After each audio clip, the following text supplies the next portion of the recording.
আরজিকর ঘটনার প্রতিবাদ জানিয়ে আজ জেলা জুড়ে ডিএম অফিস ঘেরাও অভিযান কর্মসূচি বিজেপির। আরজিকর কাণ্ডকে কেন্দ্র করে ইতিমধ্যে গোটা রাজ্য রাজনীতি তোলপাড়। এই নৃশংস হত্যার প্রতিবাদে সমস্ত স্তরের লোক পথে নেমেছে। চিকিৎসককে ধর্ষণ করে খুনের প্রতিবাদে সব মানুষই যত তাড়াতাড়ি সম্ভব আসল প্রকৃত দোষীদের উপযুক্ত শাস্তির জন্য পথে নেমেছেন।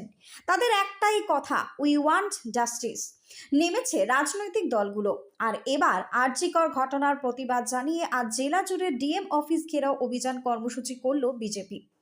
আর তারই ভিত্তিতে শহর জুড়ে মিছিল করে মালদা জেলা শাসকের দপ্তর ঘেরাও কর্মসূচি অনুষ্ঠিত করল বিজেপির মাধ্যমে। সমস্ত বিজেপির কর্মীরাই এতে অংশ নিয়েছিল। আর তাকে ঘিরে ব্যাপক বিক্ষোভ প্রদর্শন করা হয়, ব্যাপক হাঙ্গামা হয়, পুলিশের বাধা আসে, ভেঙে ফেলা হয় প্রথম ব্যারিকেড। তবে যদিও বাসের দ্বিতীয় ব্যারিকেডে আটকে দেওয়া হয় বিজেপি কর্মীদের। মালদা থেকে বিশ্বজিৎ মণ্ডলের রিপোর্ট, টার্গেট বাংলা নিউজ।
वकील बाबू की शॉट, पुलिस देना की शॉट, पुलिस भाई देना की शॉट, थोड़ी थोड़े मारो टान।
बीजेपी जिंदाबाद, बीजेपी जिंदाबाद, बीजेपी जिंदाबाद, बीजेपी जिंदाबाद। दाबी एक दफा एक, दाबी एक दफा एक, दाबी एक दफा एक, दाबी एक दफा एक, दाबी एक justice for RG Kar, justice for RG Kar, justice for RG Kar, justice for RG Kar. We want justice. We want justice. We want justice. We want justice. We want justice. We want justice. We want justice. We want justice. We want justice. Bharat Mata ki বন্ধুগণ, electric bike কিনবেন, ভাবছেন কোথায় কিনবেন? সমস্ত মুশকিল আসান করতে এসে গিয়েছে ই স্কুটের মেগা শোরুম আমান এন্টারপ্রাইজ। এখানে নামি দামি পরিবেশ বান্ধব ইলেকট্রিক বাইক পাবেন একেবারে কম দামে। আপনার সাধ্যের মধ্যে ইলেকট্রিক বাইকের মেগা শোরুম আমান এন্টারপ্রাইজ। 50,000 টাকা থেকে শুরু পরিবেশ বান্ধব ইলেকট্রিক বাইক, মাত্র 7 টাকায় চলবে 100 কিলোমিটার। এছাড়াও রয়েছে ফাইন্যান্সের সুবিধা। বিস্তারিত জানতে যোগাযোগ করুন আমাদের শোরুমে। আমান এন্টারপ্রাইজ, আরামবাগ পল্লীশ্রী মোড়। আমাদের অপর শোরুমটি হলো আমান এন্টারপ্রাইজ, কামারপুকুর পেট্রোল পাম্পের পাশে। যোগাযোগের নম্বর 7001819289 অথবা 9734834099।